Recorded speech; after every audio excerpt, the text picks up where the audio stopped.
Welcome to the Happiest Place, where we explore how to win at life and achieve your deepest dreams. I'm Brandy Hudson, a performance coach and happiness expert. Each week, we'll dive into practical strategies to help you live your best life by harnessing the power of high vibration emotions. Whether you're looking to improve your relationships, career, health, or overall well-being, this podcast is your guide to creating a life you truly love. Let's get started on your journey to becoming the happiest version of yourself. Are we ready? Girl, Hey, girl. Ready. Yes. Welcome back to the Happiest Place today. In person today. So excited. Very excited. You look great. So do you. I mean, thanks. Guess what else is great? What? Today's topic. Ah! Relationships. Let's do it. Okay. I love relationships, and You're in one. I'm in one. Fun 10 fact. years. 10 years. 10 years. Well done, well done. Okay, we're going to step right in. This one I feel is a great one. Okay. How can I communicate my needs without feeling I'm being too demanding? Interesting question. So first of all, we want to parse this in two ways. Okay. Okay. So I think oftentimes people are expecting other people to fulfill their needs. So first we need to get really clear on what are our needs and whose responsibility is it to fulfill your needs. Okay. They usually say relationships take two. Go deeper for me. Well, relationships by definition take two. Okay, fair. All right, but your needs are your needs, okay? And so I sometimes feel as though you can't be in a relationship from a perspective of needing someone to fill a gap that you have in your own relationship with yourself. So the best relationships work when we are coming to them whole and full and complete. Okay. And that movie, I'm going to show our age right now, but remember back in the day there was that movie Jerry Maguire? Yes. And the girl leans in, or maybe the guy leans in. I'm not that great I'm not a pop culture aficionado, but one of them says, "You complete me." Remember that? Yes. And Terrible idea. No, terrible idea. So I think that from the perspective of needs, you really need to assess what are you calling needs and whose responsibility are they to fill them. And then once you get really, really clear that you are whole and complete and at one with yourself, and your need isn't him to tell you how amazing you are and how successful you could be and how beautiful you are every second of every day. And if your needs are more around, as a person in a relationship, I want to, spend this much time together, and I want us to have similar interests and things that actually require a relationship, then you can sit down and just have a conversation. But it's important to know that honestly, when you get to the point where you are forcing someone to fulfill your needs, maybe they're not your person. Which brings me to the next question. How do I stop feeling guilty about prioritizing myself? Oh, I love this so question. Good, right? It's so good because this is really going to be an unpopular opinion, and I've been working through this in my book proposal because I think that everything starts with loving ourselves deeply, prioritizing ourselves over all things in the world, and not in a selfish way, actually from this place of genuine love. I mean, there's 8 billion people in the world, and just imagine for only a second that all of those people were happy, healthy, and whole. Yeah. Then we wouldn't have all the drama that we have in the world. But I think we teach so many people that it's their responsibility to prioritize someone outside of them first, and you cannot pour from an empty cup. What does it say when the airplane's going down? Put your mask on first. Put your mask on first. These things are so simple, and they've been stated over and over again, but sometimes things are repeated so many times because we ain't listening. So, girlfriend, whoever sent this in, please continue to prioritize yourself first. And just know that you're not doing it in a selfish way, right? Because if you feel you're doing it in a selfish way, maybe it's not a season for you to be in a relationship. But if you are doing it from this genuine place of, I just have to prioritize my own well-being above all else so that I can be an excellent partner, so that I can be excellent in all that I do in the world, that will always be in service to you and to your partner.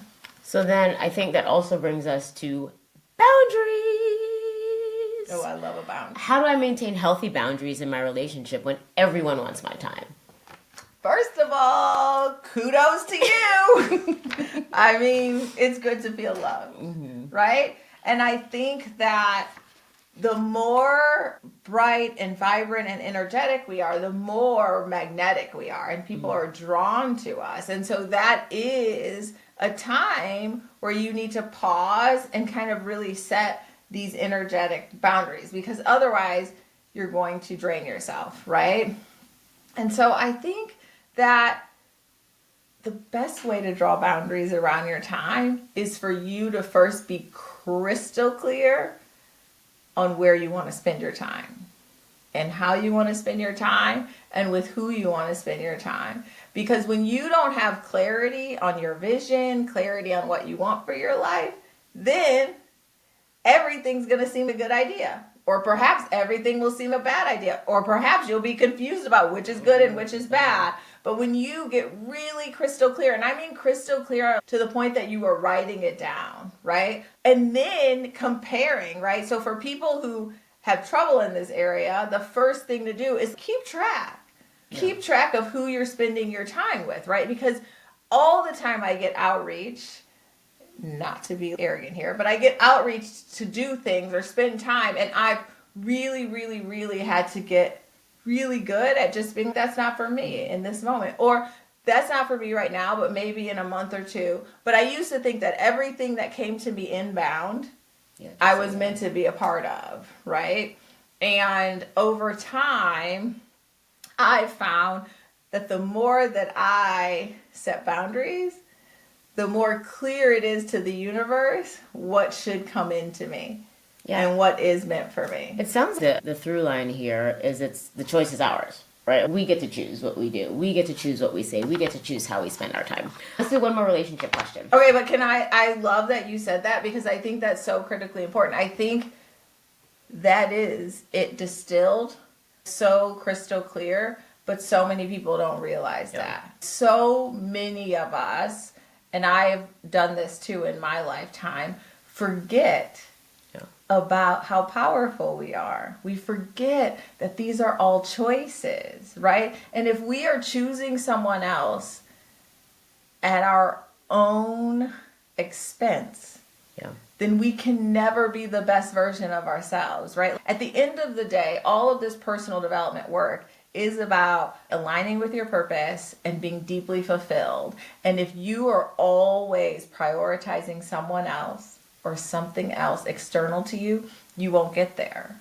And it is not selfish to be the best version of you and to choose you day in and day out. If every day you decide, I'm going to choose me, and not in that selfish way, not in that dense selfish way of me, but just in the way of, okay, I am pouring into my cup because the only thing I'm meant to do in this lifetime is to be the best version of myself, and that's my gift to the world. Yeah. That is how we align with what God meant for us to be. And when I do that, that has a further reaching ripple effect than just going to lunch with Susie on Tuesday. That part. So to close out the relationship piece, okay. I love my partner, but I'm unsure if we're growing together. How do I navigate that? Oh, these are the questions where I really feel I need a follow-up. You know what I mean? Because it's tricky for me to see, just with that one question, how both of those things can be true. Exactly. Right? And so I implore people, again, to really seek to deeply understand themselves, right? And so when you say, I love them, but I love them, however, we're growing apart, right? So one of those things, both of those things can't be true. or perhaps one of those things are overstated, right? So perhaps I love them and we're not spending as much time together and that's a fix of intention. You set an intention to spend more time and you take out your calendar and you fix it, or I really don't love them and that's why we're growing apart and that's why we're not spending as much time together, right? Or it could just be a function of I love them deeply and right now we have these competing priorities. Perhaps we have young children, or perhaps we have really demanding jobs, or perhaps we have, parents that we are being caregivers to, or there's a myriad of reasons why we get pulled in other directions.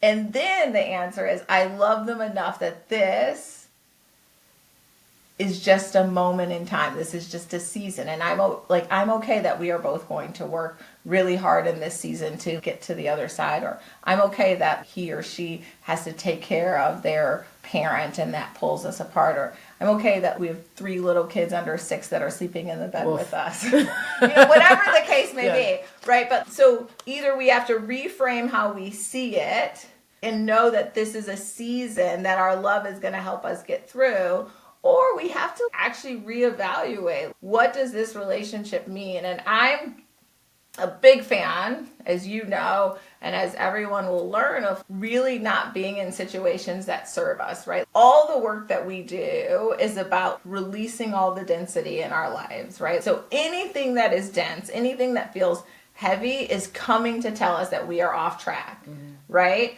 Because all the density holds us down. And everything that is light, everything that feels, expansive, everything that feels freeing, everything that feels high vibration, high frequency, all of those things are in service to us. So the work is either to reframe how we see things, how we experience them, or the work is to let things go. Mm-hmm. And so we spend a lot of time trying to change things, and it's really, really, really difficult to change things external to us. But it's so empowering to know that we can change ourselves in this really beautiful way, and that when and how we change ourselves impacts how we experience the world. And so I invite everyone from this perspective of relationships to remember one thing, and I'll say this over and over and over again, is that it only takes one person to change a relationship. So we started today's show by saying, for sure, a relationship involves 2 people. That part. That part. But it actually only takes one person to change it or to fix it. And sometimes that can involve letting go, and sometimes that just involves recentering who we are, reorienting around that relationship, and really being in this great, big, beautiful place. Loving ourselves enough to choose the happiest place. The happiest place. But I think we cannot leave our first episode about relationships and not, at a minimum, talk about people who feel it's hard to find a relationship. Oh. Go on. Mm-hmm. And you teed it up perfectly. So, I know I get so many people come to me and they are in search for their perfect person. And let me just say, I am so grateful to have found mine, right? And there is a peace beyond all understanding that comes from being in a relationship that feels aligned, right? And so, a couple things, since this isn't a question that we got for this week, but I know it's on y'all's mind. Nobody wanted to send it in, though. But I'm here to answer it, is just this idea of that one, if you are looking for your soulmate in this lifetime, they are out there for you. I love it. There is no, and I mean there is no desire of your heart that God will not fulfill in this lifetime. And the work is just to clear the path so that you can align with whatever you are desiring. And so there's so much peace to realize with 8 billion people in the world, my person has to be out there. Yeah. Right? And so it's not about, will I get married? Am I going to get married? Will I get married in time? It's about really centering on the knowing that your person is there And all you need to do is to be the best, most available version of yourself for that relationship. And then spend your time on evolving yourself to be ready for that perfect relationship.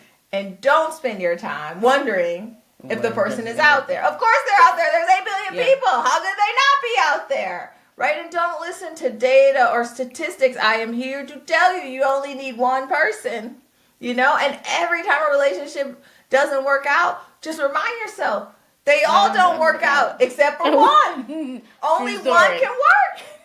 And so as they don't work out, that's what's meant to happen. It was meant not to work out. And then just write down what you learned. Be really clear on what you want in a relationship. Before I met Charles, I had this idea. There was a laundry list of things that I wanted in a man. And then just before I met him, I narrowed the list to 3 things. Shout out to Courtney, because Courtney helped me narrow the list. We'll share the list on another episode. Teaser. But I narrowed it to 3 things because I wanted it to be simple and clear. I wanted God to hear me. And I just think that we have to just set our intention, and we have to be crystal clear that what we want wants us. What we're seeking is seeking us. I love that. And then when you're in that energy, not that energy of desperation, not that energy of what if this doesn't work? That doesn't feel good. Nobody or nothing, and I'll say this when we talk about money, about relationships, about health, nothing at a high vibration wants to be around something that's a low vibration. And that energy of desperation, I'm not sure, what if this doesn't work? That is not going to attract. It is a mood killer. It's a mood killer for everything, right? And so our only job is to be... It's the vibe. That's the vibe. High vibes. High happiness. High happiness. I love it. The happiest place. Done. Right here. Thanks for joining us, folks. Can't wait to talk about those 3 things on the next episode. See you soon. Love you. I think that was good. That was so good. It was so good, man. God.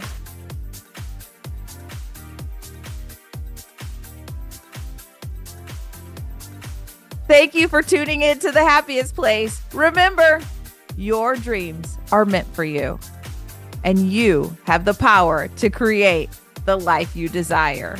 Don't forget to send in your questions for future episodes. I'm here to help you on your path to happiness and success.